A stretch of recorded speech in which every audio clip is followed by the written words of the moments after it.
প্রিয় মুসলিম ভাইয়ের আসসালামু আলাইকুম ওয়া রাহমাতুল্লাহি ওয়া বারাকাতুহু। মহান আল্লাহ যে সকল মুসলমানকে তার ধৈর্যগুণে গুণান্বিত ও মহাভাগ্যবান করেছেন, কেবল তারাই মন্দকে প্রতিহত করে উৎকৃষ্ট ভালো কাজ দ্বারা। এরশাদ হচ্ছে, ওয়ামা ইউলাক্কাহা ইল্লাল্লাযীনা সাবারু ওয়ামা ইউলাক্কাহা ইল্লা যু হাজ্জিন আযীম। অর্থ করা হয়েছে, এ চরিত্রের অধিকারী কেবল তাদেরকেই করা হয় যারা ধৈর্য ধারণ করে, এবং এ গুণের অধিকারী কেবল তাদেরকেই করা হয় যারা অতিশয় ভাগ্যবান। সূরা হামিম আশ-সাজদা আয়াত নম্বর 35। অর্থ আয়াতের ব্যাখ্যায় আল্লাহ রাসূল সাল্লাল্লাহু আলাইহি ওয়াসাল্লাম যে বাণী মোবারক প্রদান করেছেন,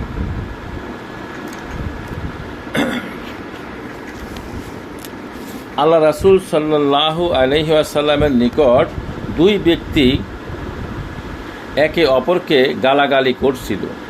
তখন একজনের চেহারা প্রচণ্ড রাগ পরিলক্ষিত হচ্ছিল। তা দেখে আল্লাহ রাসূল সাল্লাল্লাহু আলাইহি ওয়াসাল্লাম বললেন, নিশ্চয়ই আমি এমন একটি কথা জানি যে কথা উচ্চারণ করে সাহায্য প্রার্থনা করলে তার রাগ বিদ্রূত হবে। সুবহানাল্লাহ। আর তা হচ্ছে আউযু বিল্লাহি মিনাশ শাইতানির রাজিম। অর্থ, আমি আল্লাহর নিকট বিতাড়িত শয়তানের কুমন্ত্রণা থেকে আশ্রয় প্রার্থনা করছি। আল্লাহ বলেন, এ চরিত্রের অধিকারী কেবল তাদেরকেই করা হয় যারা ধৈর্য ধারণ করে, এবং এ গুণের অধিকারী কেবল তাদেরকেই করা হয় যারা অতিশয় ভাগ্যবান। বর্ণিত হাদিসটি তাফসিরে কিতাব তাফসিরে তাবারি 24 নং খণ্ডের 120 পৃষ্ঠায় হযরত কাতাদা রাদিয়াল্লাহু তাআলা আনহু বর্ণিত হয়েছে। তিনি বলেন, হযরত আবু বকর রাদিয়াল্লাহু তাআলা আনহুকে এক ব্যক্তি গালি দিল। তখন আল্লাহর নবী সাল্লাল্লাহু আলাইহি ওয়াসাল্লাম সেখানে উপস্থিত ছিলেন। হযরত আবু বকর রাদিয়াল্লাহু তাআলা আনহু তাকে কিছু সময় পর ক্ষমা করে দিলেন। অতঃপর হযরত আবু বকরের রাগের উদ্রেক হলো এবং তিনি ওই লোকের গালির জবাব দিলেন। এতে আল্লাহ নবী ইসলাম তথা হতে উঠে চলে গেলেন।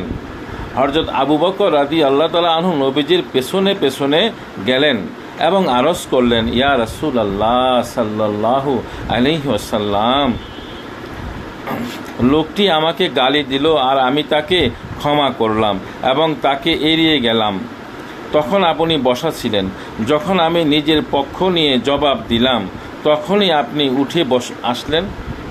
আল্লাহ রাসূল জবাব দিলেন, একজন ফেরেশতা তোমার পক্ষে ওই লোকের গালির জবাব দিচ্ছিল। সুবহানাল্লাহ।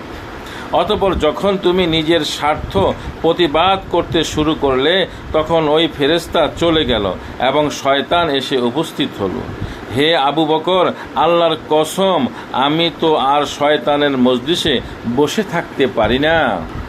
অর্থ আয়াতে মহান রব্বুল আলামিন তার আশ-সাবুর তথা পরম ধৈর্যশীল নাম মোবারকের যে গুণ প্রকাশ করেছে, তা হলো মহামান্বিত আল্লাহ তার মুসলমান বান্দাদের মাধ্যমে সেও ধৈর্য গুণ প্রকাশ করেন। আর ধৈর্যশীল মুসলমানের বৈশিষ্ট্য এরূপ, তাদের হাত ও জবান থেকে অন্য মানুষ নিরাপদ থাকে।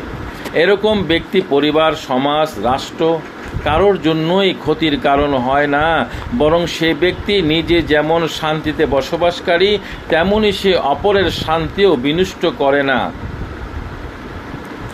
একইভাবে এরূপ ব্যক্তি সর্ব অবস্থায় আল্লাহর উপর আত্মসমর্পিত থেকে তার সন্তুষ্টি অর্জনের নীরবে সৎ কাজ করে যায়। অতঃপর সে অন্য মানুষকে শান্তি ও মুক্তির পথে প্রেম ভালোবাসার সাথে আহ্বান করে। এরূপ ব্যক্তি কারো থেকে মন্দ আচরণের সম্মুখীন হলে ভালো আচরণ দ্বারা তার জবাব প্রদান করে। এর ফলে ধৈর্যশীল মুসলমান ব্যক্তির শত্রু তার বন্ধু হয়ে যায়।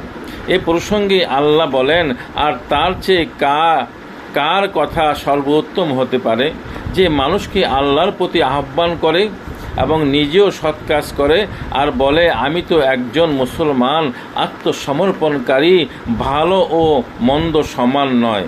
যা উৎকৃষ্ট তা দিয়ে মন্দকে প্রতিহত করুন। ফলে আপনার সাথে যারা শত্রুতা আছে, যে অন্তরঙ্গ বন্ধুর ন্যায় হয়ে যাবে।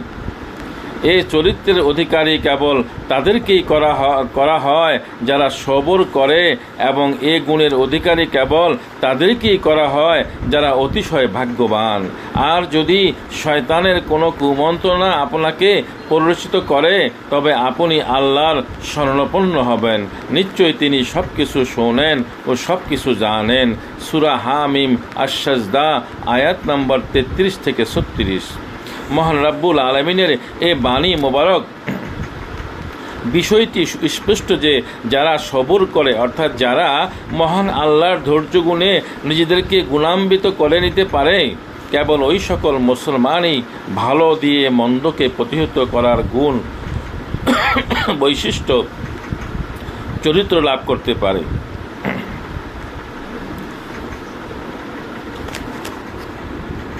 মানব সমাজে এ সকল মুসলমানই ভাগ্যবান।